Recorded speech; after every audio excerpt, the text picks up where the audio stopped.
Aloha, PUC. Thank you for coming to Maui. And Chair Marita, it's nice to see you here in your new role.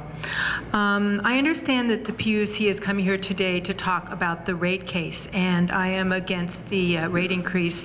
And I know it's not on the docket, but many people are speaking about the power pole issue, and so I mostly wanted to talk about that because we don't get very many opportunities to talk to you folks. So I'm a Kihei resident, and I was a member of the Kihei Community Association Board back in 2009 when the MECO consultants came to us and asked our preference for a route for the overhead lines from the Ma'alaya generating plant to the proposed substation across from Kamali'i Intermediate School, elementary school. At that meeting and at subsequent public meetings, I and many of my neighbors have voiced strong disapproval of the project of having 70-foot poles running through Kihei. And it doesn't matter whether they're running along the Pi'ilani Highway or if they're pushed back up to the slopes of Haleakala on the urban growth boundary, that's still our viewplanes. And eventually, that's just kicking the can down the road because eventually there's going to be residents there.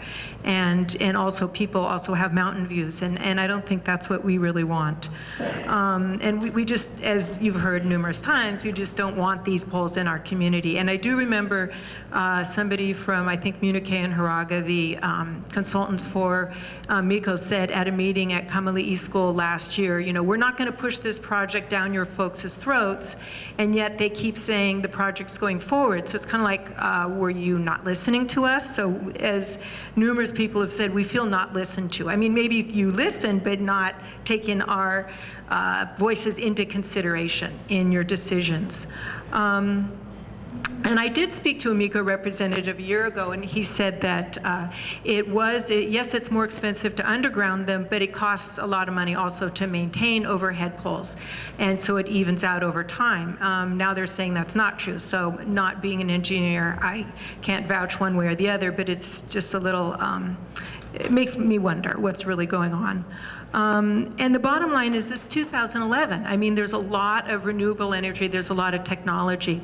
And what I'm proposing is, in addition to what everybody here is saying, that we add on to, somebody talked about the, Lucian talked about the Maui Island plan, and maybe even perhaps the Kihei Community Plan, that we add a show me the power, so to speak, subsection. Basically, that the new projects, the police station, let's see, we've got the high school, Wailea 670, I know it's got a different name now, the outbuild of the tech park, that those projects could use, especially solar. I mean, I know there's a mushroom farm, Mauka, of the Pi'ilani Highway, and they said they came there specifically because we have the best sunlight of anywhere, I don't know, in the world, but we're up there in the whole world as far as our ability to produce solar energy.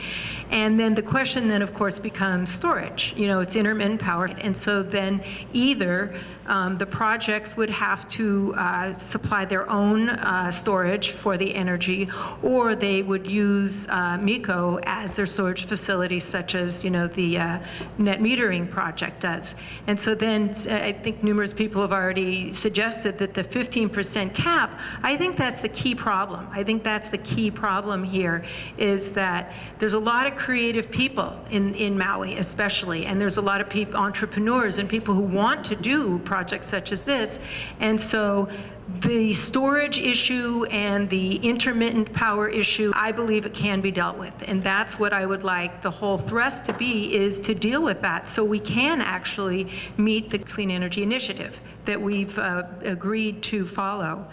And so, yeah, so that idea, I know that's not in the PUC, but I would suggest that the Maui Island Plan or even the Kihei Community Plan add that large projects are required to produce energy, and smaller projects and homeowners would be incentivized, and basically that MECO would take that 15% cap away. So then if we had renewable energy, then we wouldn't need any more energy for South Maui.